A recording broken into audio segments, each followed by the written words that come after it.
Hello and welcome to my channel. My name is Moriti. Just in case you're new here, feel very much welcome.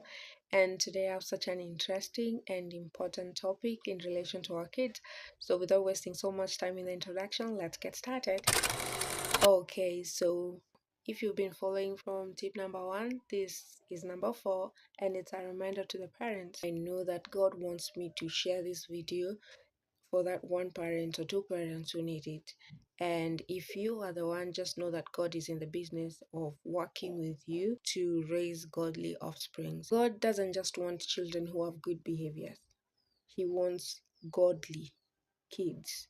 There is a difference. The problem is that parents are so focused on ensuring that their children have good behavior, where you say sit and they sit there until you come back, where they say stop and they stop, where you say that okay, you're not gonna touch this and don't touch. If you don't touch, you're my friend, and they won't touch. Where you just say don't and they don't, do and they do. But that's not really the case. And if we are being practical, honest, and real, you realize that you as an adult fail in that part because you don't even obey your Father in heaven. You don't even obey your parents. You've not always been obeying. Remember at a time when you were still young as your children? Maybe you were worse.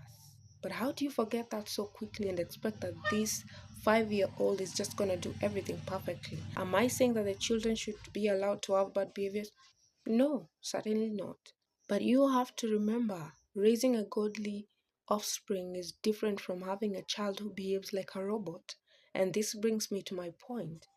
My reminder is that you see that tantrum you're struggling with right now? One day it will not be there. That one behavior which you've been trying to rectify for months and it doesn't seem to go away, one day it won't be there. But do you know what you should ensure doesn't go away? Your relationship with that kid.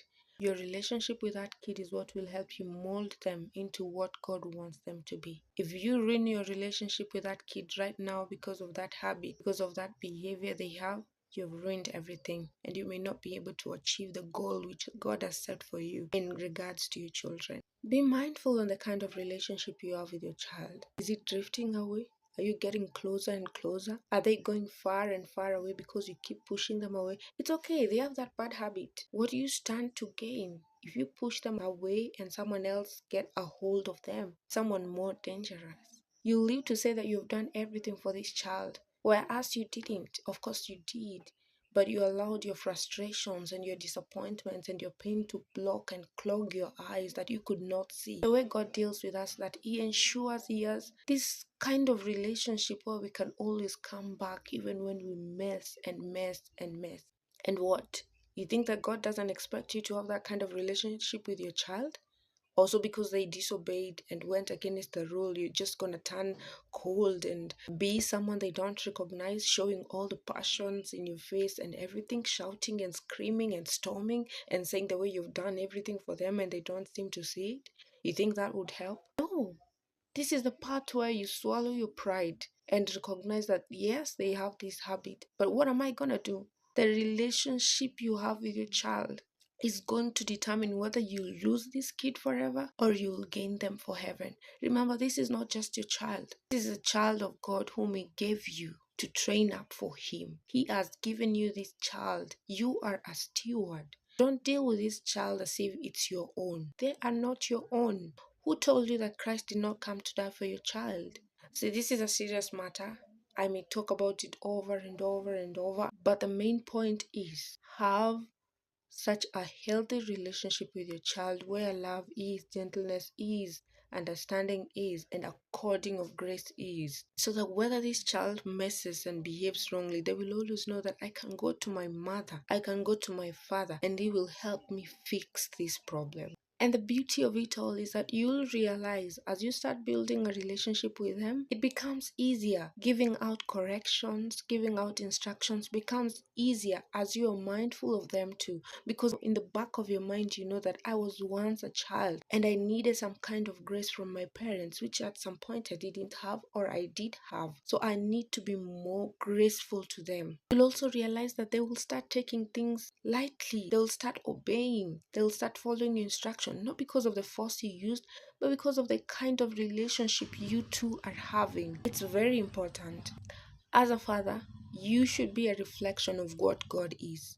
As a mother, you should be a reflection of what God is. Are you representing God? Are you misrepresenting God? Because the way these children see you is the way they will see God forever. So, how are you painting God to your children? Are you painting the God who frowns and never talks until they start doing what is right?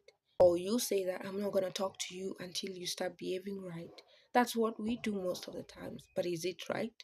It's time we start building the bridges. And one of the bridges that we must build is having an intimate relationship with our children. That is the only way we can secure these children for heaven.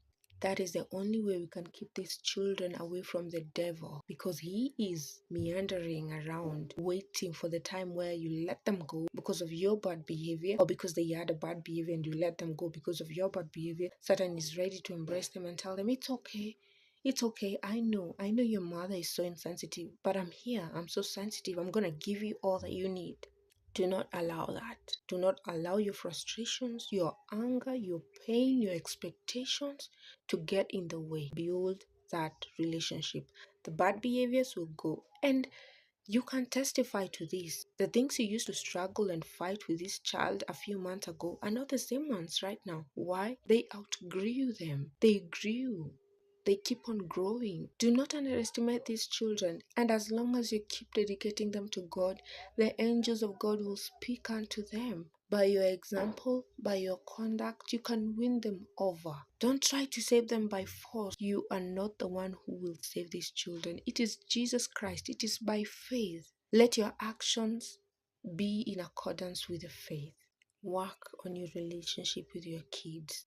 Bring them closer. Bring them closer to yourself. Bring them closer to God. And it's a win-win. Thank you very much for listening up to this point. God bless you. God give you the power and the grace as you deal with your children, as you raise godly offspring. Continue praying for other parents. Pray for yourself. Pray for your child each and every day. Set times to pray for that child. Dedicate them and rededicate them to God. And be a good example. Show them love. Show them gentleness. Show them goodness. Show them kindness. Show them self-control as you deal with them, as you discipline them, because you have to discipline them. Train them up for God. Until next time, be intentional, be an intentional parent. Bye.